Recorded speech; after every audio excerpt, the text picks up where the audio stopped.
It is 6 p.m. Somewhere, a hungry human picks up a phone and walks straight into a trap 1,500 words deep. You came for a recipe, but first, you must survive the migration, a childhood memory, a trip to Tuscany, a photo of a grandmother's hands. We've all mocked it, scrolled past it, rage-tapped, jumped to recipe.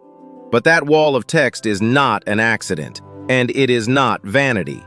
It's survival. Let me show you the real animal living in your search results, and the new predator about to eat it whole.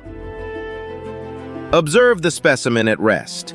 The recipe, ingredients, steps, sits at the very back of the nest. In front of it, the creature performs. The story, the photos, the long head note. Researchers first noted a curious adaptation around 2017, a small button near the top that reads, "Jump to Recipe." By 2020, almost every specimen had grown one. You'd think a shortcut past the story would kill the story. It didn't, because the display was never really for you. This animal evolved in one habitat, the Google search results pages. And there, one law shapes everything: time. The longer you linger on a page, the more the search engine reads it as useful and the higher it climbs. So the story isn't decoration. It's bait for the clock. Every paragraph you scroll past is a few more seconds, a signal whispered to an algorithm. Keep me at the top. The recipe feeds you. The story feeds the ranking. Which raises a question. Why not just post the recipe?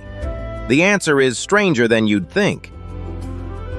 Here's the part that surprised even me.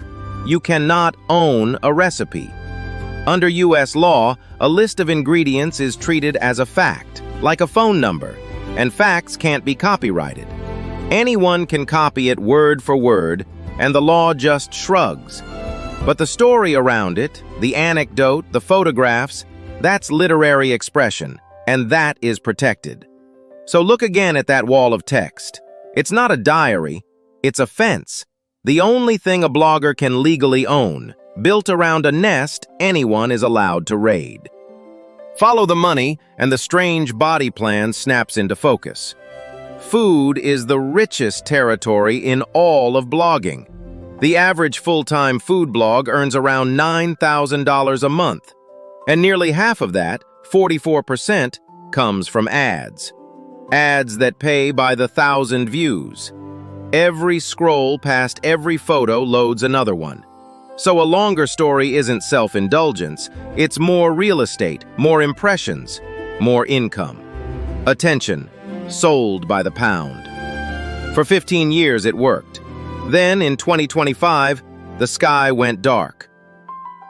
A new predator moved into the habitat, the AI answer. You know it. You ask Google, "Easy dinner for two," and before a single link, an AI just tells you, recipe extracted, plated, served. No scroll, no story, no visit. And the numbers are brutal.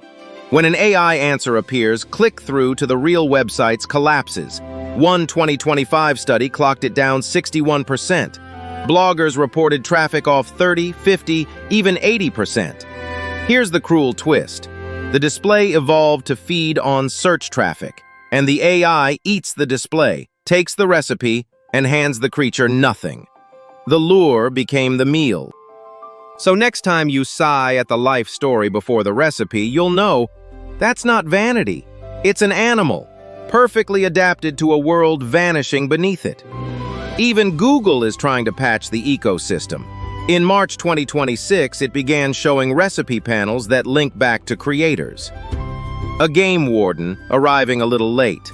And us? We think the recipe should just be the recipe. That's the idea behind Recipy. We use AI too. We're not pretending otherwise, but ours is grounded in real, tested recipes. And when a dish is AI generated, we label it. No fake author, no 1,500-word toll. Because other apps just run on your phone, Recipy runs your kitchen. This has been a field guide to the creature in your search results. It's still out there, displaying, scrolling, surviving. I'll keep watching. Subscribe, and I'll see you at the next specimen. Subscribe, Long-form explainers, weekday afternoons.